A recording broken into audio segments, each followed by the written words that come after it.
Hello guys, we're moving into our lesson 4, electron dot notation, and this should really say structural formulas as well. If you look at your goals, I want you to be able to draw electron dot structures, Lewis structures. We talked about these on Wednesday, but I want you to be able to do them in a little more depth and with more understanding, and I also want you to be able to take those Lewis structures and make structural formulas.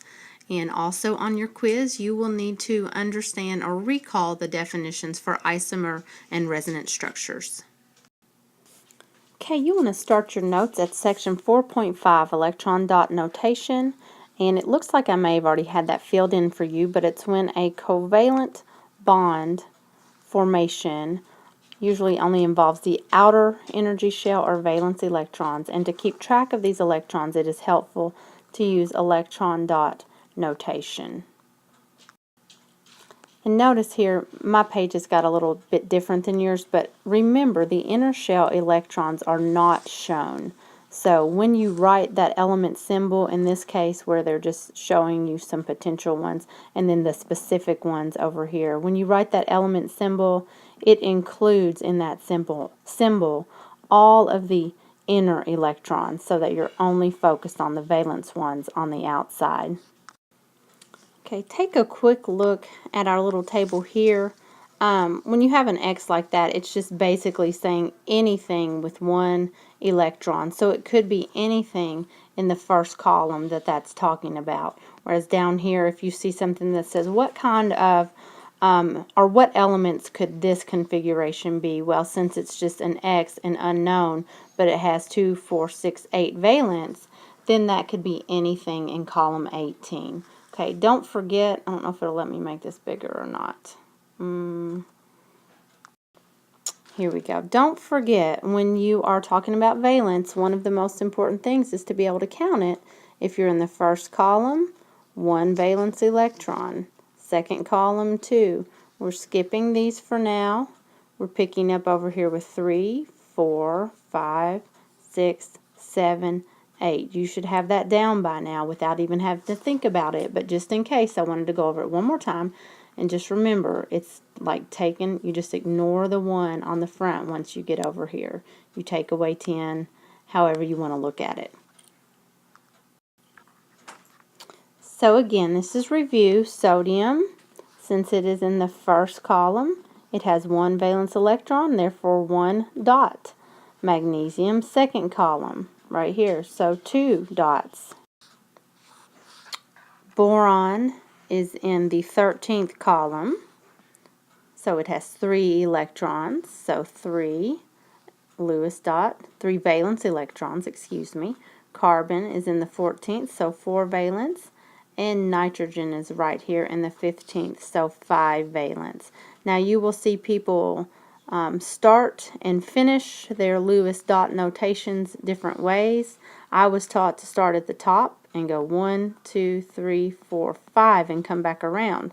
This textbook is starting right here on the right side and going 1, 2, 3, 4, 5 and coming around that way. I actually prefer this because this is going to help you a little bit when you're doing your structural formulas.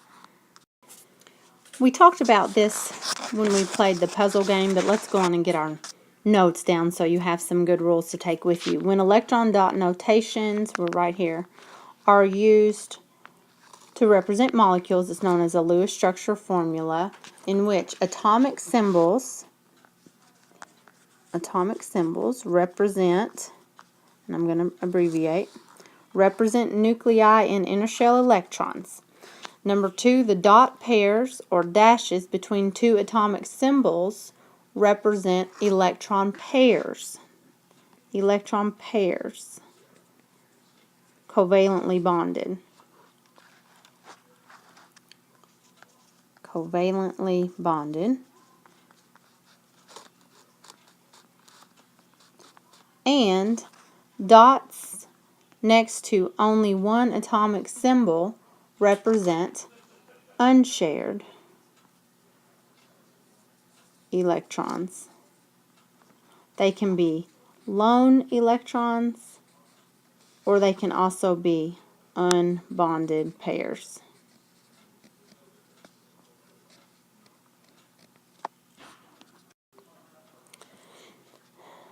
we are right here. It is common to see Lewis structures that only show the shared electrons using dashes to represent the bonds. These are known as structural formulas. Structural formulas. Okay, this is how you're going to see things most often in chemistry. You are not going to see, for example, a fluorine diatomic molecule shown up like it does further down on your page.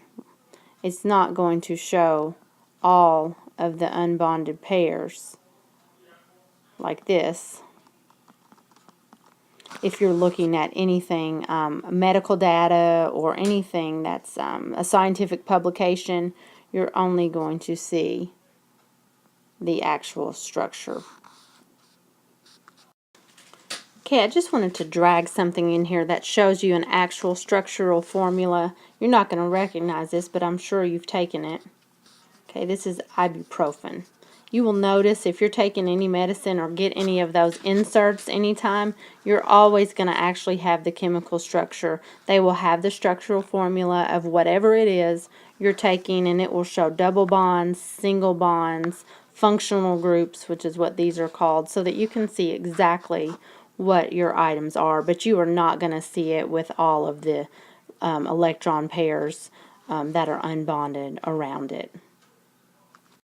Now let's move into talking about the different types of bonds that you will be able to discover through your Lewis dot structures. You're going to notice that there's something called a single bond. And that's when one pair of electrons is shared. When you've got two pair of electrons shared, you've got something called a double bond. And then, of course, three pairs shared is going to be your triple bond. Okay, if you look down here, this is a very important table to take with you to put into your memory. This is the symbol for each one, the bond order, and you will notice here's another very important part. As a general rule, as bond length shortens, bond energy increases. Multiple bonds have shorter bond lengths than single and have higher bond energy. So it takes more energy, here's the take home, to break double and triple bonds than a single bond. So the bond energy is higher as bond order goes up. That means it's harder. It's harder to break this triple bond between nitrogen than it is if we were to draw it and talk about the length. Then the fluorine would actually be a longer bond and not as strong. It's weak, easier to break. Okay, and then in between would be the oxygen, which is not quite as long, not as short as that one. And if you think about people standing beside each other, if we are playing Red Rover and you've got the option to run through these people standing right next to each other with elbows locked versus these people stretched out just barely holding hands together, which one's easier to run through? Okay, it's definitely going to be these guys. They're going to be easier to break almost every time, and it's the same way in bonding. Here's the part that gets everybody every year. It's not drawing the Lewis dot structure for just a simple atom or just two atoms together usually. It's when it becomes a polyatomic structure that has 3 or sometimes 4 or more atoms together. So let me give you some steps and just understand you're probably going to have to come back to these and study these, and you're going to have to practice. So your number one, you're going to gather information. Okay, gather all the information that you have. I always use a pencil because I know I'm going to mess up the first time, and I've just gotten used to that. So you draw a Lewis structure for each atom in the compound separately, and when placing valence electrons around the atom, place one electron on each side before doing pairs.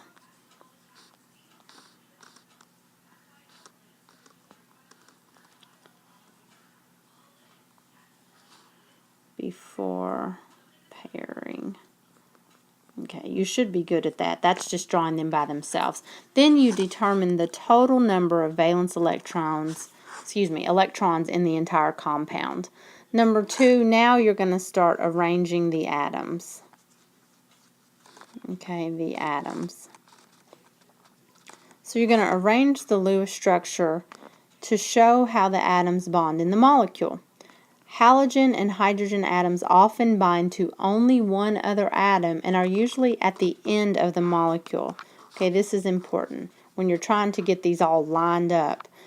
Halogens, which are column 17, remember, like Halo is violent game, halogens are violent at the end because they want to bond so much. So what to put on the end is helpful. It's even more helpful to know this one right here, that carbon is often placed in the middle. And again, we've talked about carbon multiple times. It's placed in the middle because it can bond up to 4 times. You will find that with the exception of carbon, the atom with the lowest electronegativity, and you can look those values up, but you can also look at the periodic table and see who's going to be least electronegative. Negativity is often the central atom if it's not carbon. Okay, next you're going to distribute the dots. Distribute the dots. And you want to do this so that all except the exceptions to the octet rule fulfill the octet rule, which makes sense. You know, hydrogen, beryllium, boron, they all have exceptions that we talked about in our last notes. 4, you're going to now draw the bonds, and this is where you're just going to change the electron dots that represent a shared pair of electrons to lines, or more accurately to long dashes. I'll just call them lines, but they technically are dashes. Then you're going to verify the structure. Just like math or anything else, you need to go back and verify that you have the same number of valence electrons is still the same as what you determined in step 1. Our last little section here is a quick one about resonance, and it can be determined with structural formulas.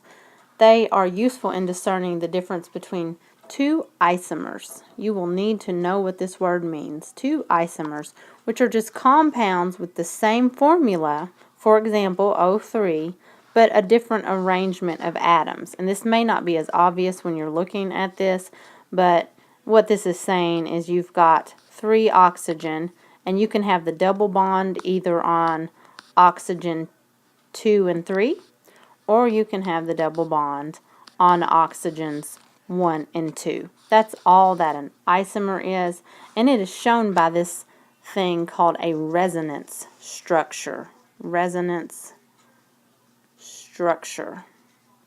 You need to know that word for your quiz as well. And it is when 2 or more Lewis structures show the bonding in a molecule that cannot be correctly represented by a single Lewis structure. That's it. You might go back and run through these notes one more time. Make sure you know these last 2 terms here. They will be on your quiz, isomers and resonance structure. And then just make sure that you can draw a Lewis dot and convert that Lewis dot into a structural formula. So you might be asked to draw this, but then convert it into the structural formula again that uses the lines and takes away the lone pairs and the unbonded pairs of electrons.